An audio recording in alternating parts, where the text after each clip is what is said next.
Olá pessoal, antes da gente dar continuidade, o que eu gostaria de apontar para vocês em relação à função quadrática, que é essa partezinha que a gente vai falar agora, é que terminando essa parte a gente vai conseguir ter um leque maior de entendimento melhor da função quadrática, tá? Então a gente vai começar a falar do vértice, que talvez seja a parte que mais se utiliza em problemas dentro desse conteúdo. A gente tem um vértice que é justamente onde muda o comportamento. A função ela tem, como eu falei no momento anterior, na aula anterior, a função ela cresce até um certo ponto e decresce, ou ela decresce até um certo ponto e a partir desse ponto ela cresce. Perceba que a função ela tem dois comportamentos. Ela cresce até um certo ponto e decresce a partir dele e faz o inverso. Ela pode crescer até um certo ponto e decrescer a partir dele. Esse ponto a gente chama ele de vértice.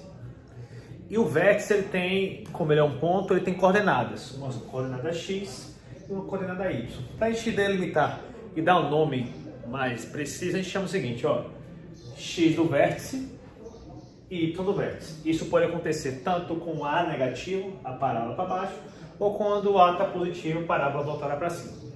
Certo? Uma coisa importante, ó, vamos supor que a parábola ela esteja com A positivo, ou seja, ela está feliz. Com delta positivo, ela toca em dois pontos do eixo x, tá? Dois pontos diferentes. E como é que a gente vai determinar o valor de x do vértice? O x do vértice já pensa da seguinte maneira. Nós temos valores, que é o x1 e x2, que são o zero da função, tá? Que a gente falou na aula passada. O x do vértice está no meio. E como é que a gente determina um valor médio entre dois termos? O valor médio entre dois termos é justamente a média aritmética desses dois termos. A média. Logo, o que a gente tem, que a gente pode definir a partir disso?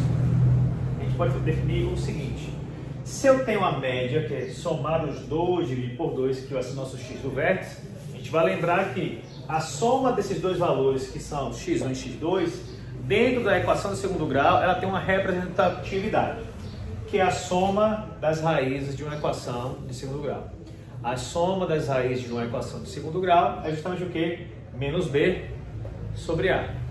Certo? Que é aquela formulazinha que se trabalha dentro da equação de segundo grau. Soma de raízes menos b sobre a. Então, se eu tenho que a soma é menos b sobre a, o que a gente pode concluir?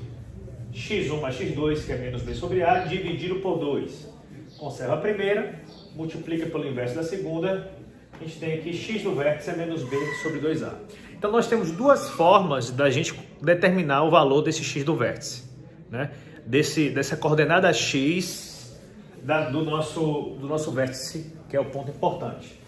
Uma forma de determinar a coordenada x desse ponto de vértice é usando essa fórmula. É uma forma, certo?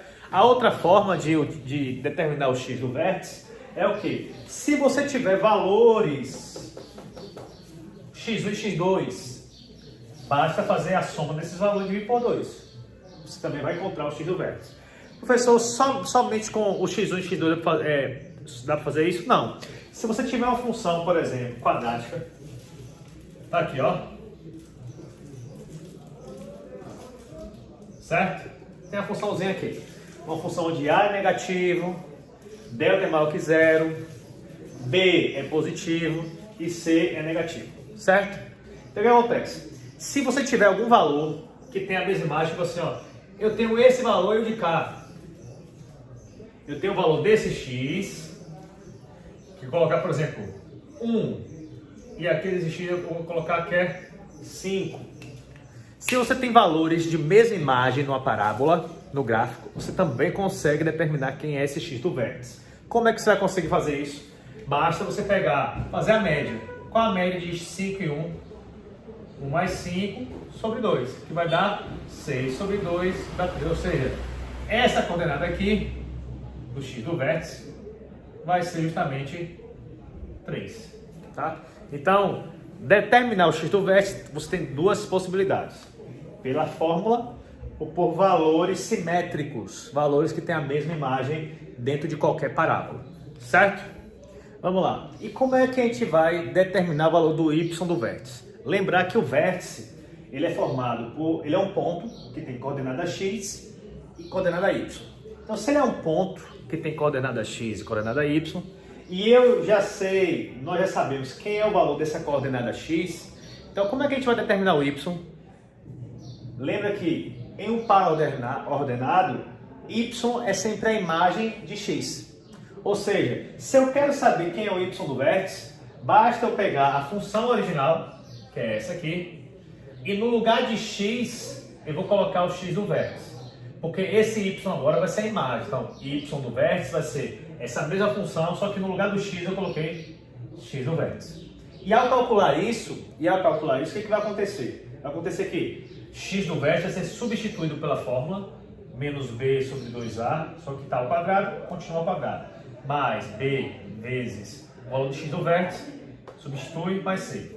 Ao fazer isso, a gente tem b ao quadrado menos b elevado ao quadrado dá b ao quadrado. Base negativa, expoente par, resultado positivo.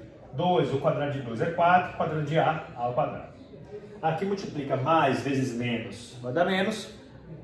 b vezes b ao quadrado sobre 2a. Aqui dá para cortar, ó. Esse a daqui corta com um dos a's que tem aqui embaixo. Então a gente tem que y do vértice vai ser b ao quadrado sobre 4a menos b ao quadrado sobre 2a mais c. Resolvendo só um lado, que é o que nos interessa, o que a gente vai obter aqui? A gente vai obter o seguinte: y do vértice vai ser o MMC de 4a e 2a vai ser 4a, certo? Então vai ficar o seguinte: 4a dividido por 4a dá 1 vezes b ao quadrado, b ao quadrado. Esse b está horrível. b ao quadrado. Menos 4a dividido por 2a vai dar 2. 2 vezes b ao quadrado vai dar 2b ao quadrado. 4a dividido por 1, 4a vezes c, 4ac. Aqui dá para fazer conta ainda com os valores que a gente tem. Então, y do vértice vai ser b ao quadrado menos 2b ao quadrado dá menos b ao quadrado mais 4ac sobre 4a. Para a gente poder ajustar isso e ficar uma coisa reconhecível, eu vou colocar aqui em cima menos em evidência. Se eu coloco menos em evidência, muda o sinal de todo mundo. Vai ficar b ao quadrado menos 4ac sobre 4a. Mas lembrando, quem é b ao quadrado menos 4ac? b ao quadrado menos 4ac é justamente delta. Então a fórmula para determinar o y do vértice é essa formulazinha. Então a gente tem também duas formas de determinar o y do vértice. A primeira forma de determinar o y do vértice é, se você tem o valor de x, e tem a lei de formação, pega o valor de x, coloca na lei de formação que você vai encontrar o y do vértice. Ah, estou com preguiça de fazer isso, eu posso fazer a fórmula? Pode, resolve a fórmula. Menos delta sobre 4a, você também vai encontrar o valor de y do vértice, certo? E nós ficamos por aqui hoje. Vou mandar uma atividade para vocês brincarem tanto com a parte da aula anterior, como dessa parte aqui também. Quando for na semana seguinte, que eu vou fazer outra aula, a gente já vai trabalhar especificamente com problemas. Como a gente já tem uma parte teórica já aprofundada, que essa parte é o que se tem de função quadrática, a gente vai conseguir brincar mais.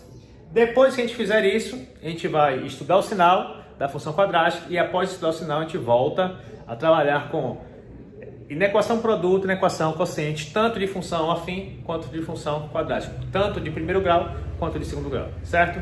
Um beijo e abraço a todos.